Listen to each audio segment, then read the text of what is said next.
March 14th was my last bartending shift before our bar shut down. I was an executive assistant. I'm a political science major, and I worked at a law firm.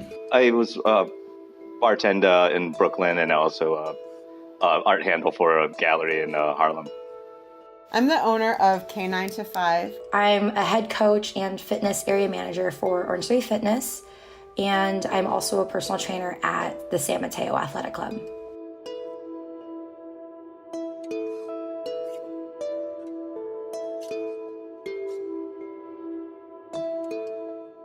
So the scale has been really dramatic of job loss. We went from where we typically see 300,000 or 400,000 job losses a week through unemployment insurance filings to 3 million and then 6 million and 6.5 million.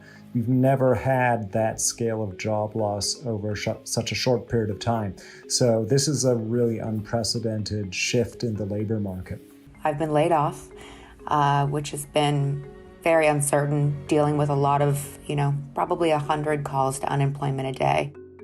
During my spring break, I didn't work, and then I hadn't heard any communication from my job. They texted me on Monday saying I was let go. Businesses started closing and whatnot, so the gallery just started to shut down. The bar tried to stay open with doing to-go type stuff, but ultimately decided to close and lay everyone off for the time being. My boss called me and he said, if you want extra hours and I suggest you do this, you can come into the office right now and you can sanitize the entire office. We started seeing some daycare cancellations. We started seeing some boarding cancellations, and we decided to start altering our schedule and making some layoff decisions. I actually had just gotten a promotion with Orange Theory. I was in that role for 2 weeks, and then we had to, shut down. We went in a period of kind of very slow and steady recovery from the Great Recession, 2008, 2009. So it's been over a decade since we've had a downturn where unemployment's been increasing. So for younger workers, it's a new experience. I tried to apply for unemployment insurance, and that's been a debacle. I dial unemployment about 100 dials a day. I've called actually over 800 times. I still haven't gotten through. It is just all unemployment. Luckily, I did have some money saved up, so I'm kind of slowly going through that right now. I'm in tears some days when I'm at 100 dials to unemployment and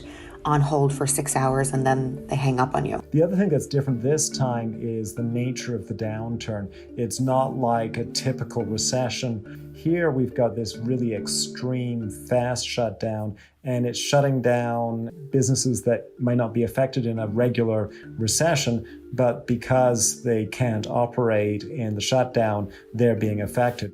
I'm trying to kind of, learn more about this payroll protection program, balance being a good employer and a good person with a good business owner, because I don't know what my business is going to look like 6 months from now.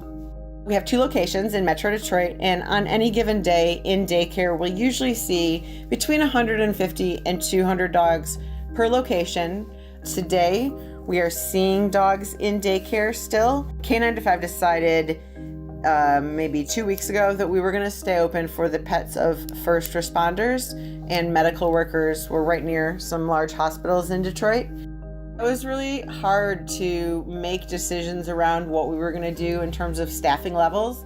If we know less dogs are coming in, we know we need less people. Between the 2 locations, we, on March 1st, had around 85 to 90 employees. First, we laid off around 25 people, and we just kind of looked at who works the least number of hours.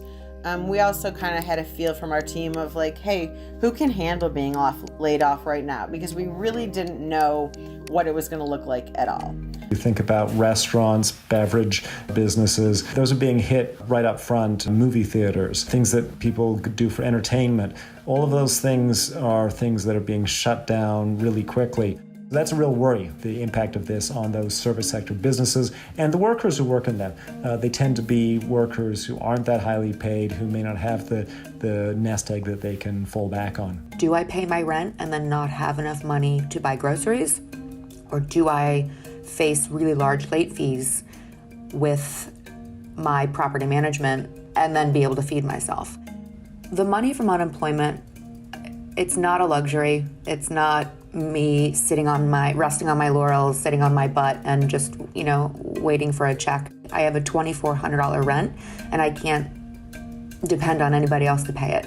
I estimated that I probably have like a couple, maybe like a month or two.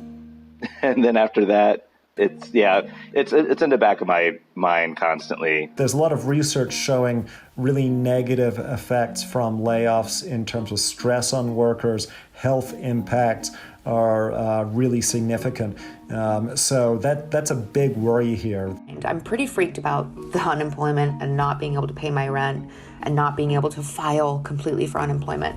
But I try to remember that there's people in worse situations than me who have a family member that are in the hospital. And I really try to get drastic with my thinking or else, I'll want to cry for my situation. With Zoom, I've actually been in regular contact like once a week with some of the regulars at the bar and kind of have a little happy hour. My approach to this time was, I'm going to kind of let myself focus on me. As a coach, as a trainer, it's always about someone else. With my twin sister who's quarantining with me, as a creative outlet, we kind of created this little group. We call it Twin Tribe for fun. We have an Instagram account and then we lead some workouts here and there. And it's all donation based. It's more to keep people connected. We get a workout in and it's just kind of fun. So it's clear that until the health crisis is abating, the economic crisis will not even start to abate. So long as things are shut down, economically, they're not going to be improving. And then the question is, how much lag is there from when we start to release things from a health perspective? Will we see the economic improvement? Certainly, the projections that we'll need to be very careful on the health side to make sure there's no explosion again of the pandemic mean that the economic recovery is not going to be as fast. And we're also really worried that there's going to be lasting impact economically. If you look at small businesses that can't survive that long in the economic downturn, the longer it goes on, the more likely they're not going to be able to recover. My employer has not given me a date or really any idea of when I'm going to come back, but I do have a really good relationship with all three of my managers, the people that I assist and support. So I talk to them weekly and try and stay up to date with, how the office is doing. Fitness is going to be interesting, right? Just because we can come back doesn't mean we're going to ramp up or have the same volume or utilization in classes. We're working on communicating with our employees and making sure that they know that they're supported and they're still part of the K9 to 5 family. But I don't have a crystal ball. I can't tell them when they'll be back at work. Our current quarantine and being laid off has given me no choice but to reevaluate what I'm doing right now. I was at school for however so many months, so I hadn't really got much time to spend with my family. So it is nice spending time with them. And I saw on Facebook, you're not stuck at home, you're safe at home. As soon as they called me after I was a week-long janitor and put 110% into sanitizing, the phone call in that week after, it was a very rough week. And then I wrote a list of things that I'm gonna do and make sure I do because I'm gonna make the most of this quarantine. I never have time, and now all I have is time.